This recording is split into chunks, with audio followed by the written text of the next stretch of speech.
So Windows is hot trash, but you already knew that. Now we have the owner of GOG, the new owner of GOG, coming out and saying it.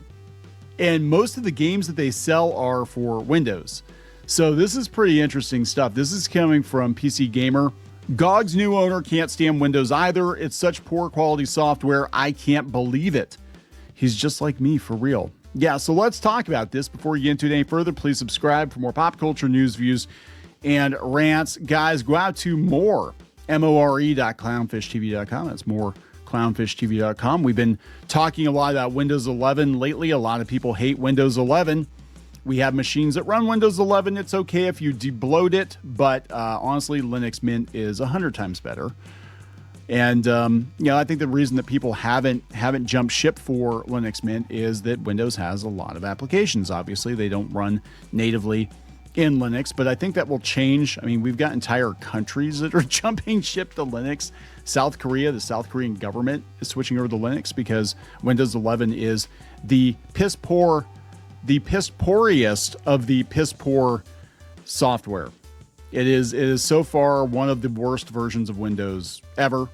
Again, once you debloat it, it's not so bad, but they're hell-bent on shoving Copilot into everything, and it really weighs down on the experience, right? It's not good. It's not a light operating system at all.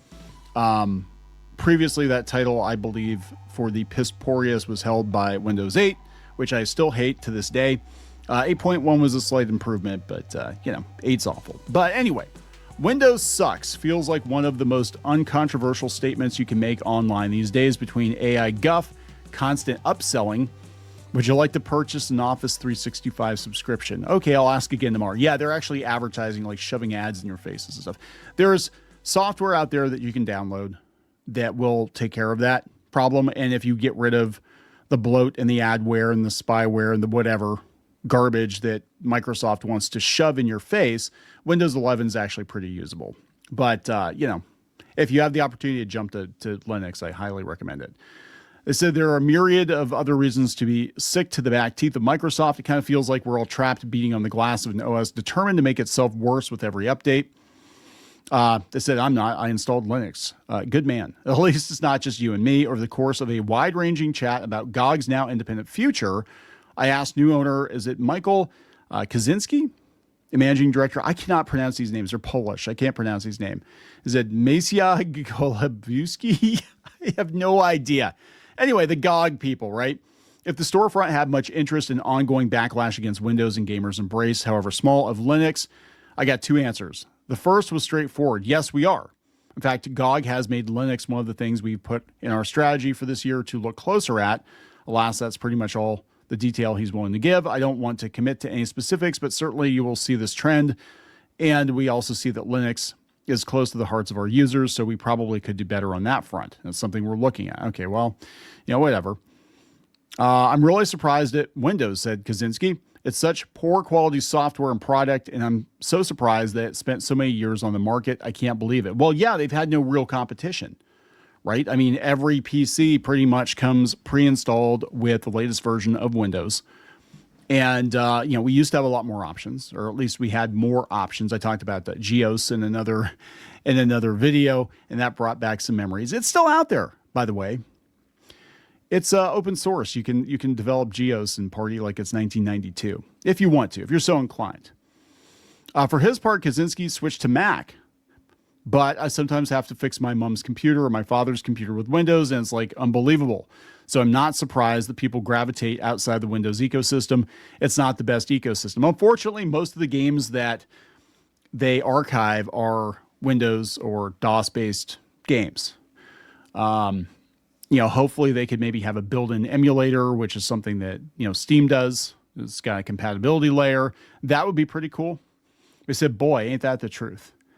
So if you ask me, I'd be surprised if GOG didn't hop on board the Linux train that Valve kicked into high gear with the Steam Deck. Now, don't get me wrong. I don't think we're going to see a GOG deck anytime soon, but better Linux support for games on the platform, or at least those in GOG's game preservation program, doesn't sound unlikely. Yeah, these are old games. So if they had to even run, I know it's a lot of work on their end, but like a custom emulator or something, I don't know what they have to do to get them to work. But yeah, a lot of gamers are going to Linux. We did a video a couple of weeks ago showing you how to create your own Linux machine, basically your own Linux Steam machine yourself. You don't have to wait on the Gabe Cube. But a lot of gamers are using Linux. A lot of people use Linux for emulation. We actually have another video coming, how you can take another mini PC and turn that into an emulation station. And I will not be showing you Nintendo games. So I value my channel. I'm not going to show you how to emulate Nintendo games, right? But we are going to show you how to set it up. If you own those ROMs legally and you would like to emulate them, you can do that. But yeah, so they're also taking pot shots at Steam, and GOG it's interesting. Now that they have new ownership, it seems like they're trying to maybe take a bite of Steam's market share. And they said the only reason Steam has done so well is everybody knows Steam, right? You want to download games, Steam or Epic Game Store. GOG is kind of a weird one because a lot of gamers, unless you're an old head, don't talk about GOG. They don't know about GOG. You know, I like it because you can still get Ultima. Ultima 7, I think, is still on there. But yeah, I mean, it's mostly old heads like myself that know about it. It's not something that the kids are using really. But yeah, they took a shot at Steam too. So they said just after Christmas, the surprise news emerged that GOG, the DRM-free distribution platform focused on classic games, had been sold by Cyberpunk 2077 developer CD Projekt Red. The buyer was Michael, I think it's Kaczynski, who co-founded CDPR alongside Marcin Iwinski back in '94, who left the firm a decade ago. Originally known as Good Old Games, GOG was launched by CDPR in 2008. And although it still retains its original dedication to distributing old titles, it now also distributes new games like the controversial Horses, which both Steam and Epic Game Store refused to feature on their storefronts. So why did they decide to purchase GOG? What does he intend to do with the purchase? GamesIndustry.biz sat down with Kaczynski and GOG's managing director to find out some answers. Okay. They confirmed that it was CD Projekt that initiated the sale, but adds that it didn't come as a surprise. We have different strategies. GOG has a different strategy. CDPR has their own strategy. Yeah, basically GOG doesn't make a lot of money. If it did, they wouldn't have sold it, but it doesn't make a lot of money. The sale was competitive. We suspect there's a company from the US, but we don't know the name. So somebody else was trying to buy it. Till the very, very end, we're not sure if we would be on the winning side of the process. Looking at the numbers, GOG has never been a big breadwinner for CDPR. In the first half of 2025, it recorded a net profitability of 0.9% compared to 35% for the CD Projekt Group as a whole. It was similar in 2024. GOG recorded a net profitability of 0.6%. So it's more of a passion project, but I appreciate that it exists. It's tempting to imagine that these weak figures were the reason why CDPR decided to offload it, but Kaczynski disagrees. I think the numbers were not the key point for CDPR to sell GOG. That would be my speculation. I think that was more of a strategic decision because it's a very common business situation where you have two businesses, one's much smaller than the other, and it's very natural that most of the resources go to the parts that generate bigger margins. Yeah, so basically we're going to ignore GOG because we can't really funnel all of our efforts into it because it doesn't make us the money we think it should. So why did he want to purchase it? He said the main reason is that as the original founder of the company, he thinks it has massive growth potential. I see opportunities more than negatives. That's my nature. I see huge opportunities for GOG to grow. And somebody might say that having a competitor like Steam with 80% of the market share is a huge obstacle. But to me, it's the opposite. I see, there's one big competitor. It'll be difficult for them to defend the market because they already have 80%, so it should be easier to take the market from them. That's interesting. He said it's still kind of his baby too.